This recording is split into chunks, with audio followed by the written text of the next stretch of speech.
It's been a bit of a rough stretch for the Toronto Maple Leafs. Another loss on Thursday night, this one to the Florida Panthers. They have lost 4 of their last 5 games, and they had the lead in 4 of those 5 games. It seems like the perfect time to check in with the president of Masters Nation, Mark Masters. It's time for Masters Lock. The Florida Panthers extending their lead over the Leafs in the Atlantic to 4 points after Thursday night's win. So this felt like a playoff game watching it, Mark. What do you think the Leafs take away from a loss like this? Yeah, Max Domi said it's as close to a playoff game as you're going to get in the regular season.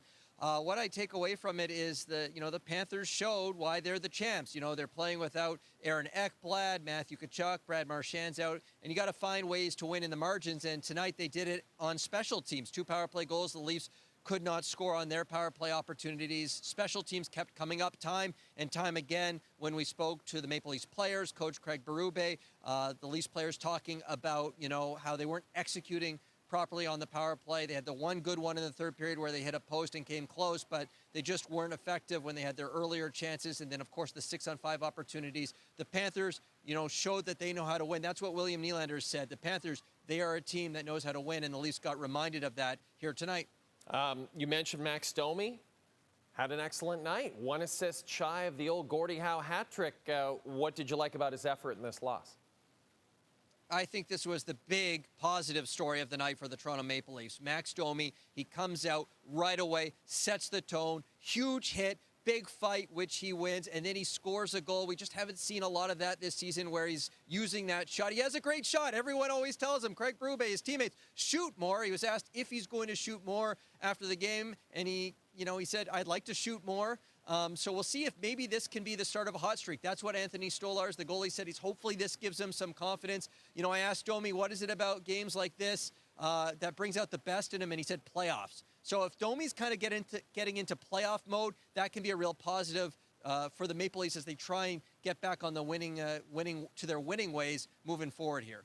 Mark, another potential positive, the fact that defenseman Chris Tanev was also back in the lineup after missing the last 6 games. How did he look in his return? I thought pretty good. He described it as not bad, decent. He didn't like that he let Verhaeghe get behind him for a bit of a break in the second period. But all things considered, I thought he was doing a lot of the things that make him effective, the small little plays in the defensive zone to help the Maple Leafs break the puck out, eating up some of those tough minutes against top lines. Obviously he wasn't happy with the penalty kill tonight, so he'll be looking at that, he said, moving forward here as kind of the de facto leader on that group. He's such a good shot blocker. But I thought for the most part, Tanev looked pretty good for a guy coming off a 6-game absence. The way his shoulder was dangling as he left the ice in Boston a couple weeks ago. I think that's another kind of positive development for the Leafs tonight as they were able to get Tanev back, get him up and running as they, get ready for an Ottawa Senators team that's feeling pretty good coming in here Saturday night. Boy, are they ever. You said it, Mark Masters. The Ottawa Senators, Battle of Ontario, Saturday. We'll see if the Leafs can get back to their winning ways. I'll say this guy's always winning. Mark Masters, this has been Masters Lock.